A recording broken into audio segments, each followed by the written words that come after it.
बातमी जळगावातून. जळगावची बाजारपेठ ही गुलाबांच्या फुलांनी सजलेली आहे. व्हॅलेंटाईन डेच्या पार्श्वभूमीवर मोठ्या प्रमाणात गुलाब हे बाजारामध्ये विकण्यासाठी आलेले आहेत. जळगावच्या बाजारपेठेतील ही दृश्य आपण पाहतोय. व्हॅलेंटाईन डेच्या पार्श्वभूमीवर फुलांची मागणी मोठ्या प्रमाणात वाढते आणि त्या पार्श्वभूमीवर बाजारात मोठ्या प्रमाणात गुलाबाची फुलं ही विक्रीसाठी आली आहेत. तिथला आढावा घेतला आमचे प्रतिनिधी जुगल पाटील यांनी. पाहूयात. काय सांगणार, व्हॅलेंटाईन डे निमित्त जळगावची बाजारपेठ सजलेली आहे, काय सांगाल? डिमांड तर आहेच. ज्या मागच्या पहिला जे रोजेस रेट पण मध्ये पण आणि आता जास्त मागणी असण्या कारण आणि व्हरायटी मध्ये क्वालिटी जास्त चांगली यायला लागली डच रोजेस मध्ये आणि मागणी त्याला डबलनेच आहे.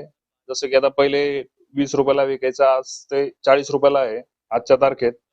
म्हणून त्यांना जास्त मागणी आहे रोजेसला आणि डिमांडही जास्त आहे. तरी किती टक्क्याने भाववाढ या ठिकाणी यंदा झालेली आहे?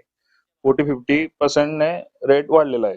कारण की जसं की आता वेडिंगचंही चालू आहे, पण जास्त करून मागणी हे 14 तारखेमुळे त्याला डिमांड जास्त आलेला आहे व्हॅलेंटाईन डे मुळे. म्हणून प्रेमाचं प्रतीक म्हणून व्हॅलेंटाईन डे ची ओळख असते. आपल्याकडे कुठल्या कुठल्या प्रकारचे या ठिकाणी व्हरायटीज उपलब्ध आहे? आपल्याकडे कलर व्हाईट असतो, पिंक आहे, येल्लो आहे, रेड आहे, ऑरेंज आहे. आपल्याकडे 7-8 कलर असतात, पण जास्त करून रेडच प्रिफर करतात कस्टमर ऑब्विसली. सध्या ग्राहकी नेमकी कशी आहे? जर मागील वर्षाचा तुलनेत जर विचार केला तर यंदा या ठिकाणी अवकाळी पावसाचाही मोठा फटका झाल्याचं बोललं जात आहे. ग्राहकी वगैरे कशी, नेमकी काही तोटा झालाय का व्यावसायिकांना?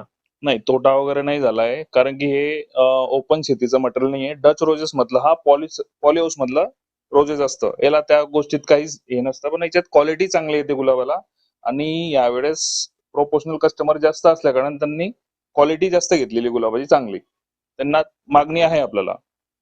नक्कीच या वर्षी जर विचार केला तर गुलाबचे भाव या ठिकाणी वाढलेले आहे. मागील वर्षाच्या तुलनेत मोठी भाववाढ झाल्याचं बोललं जात आहे.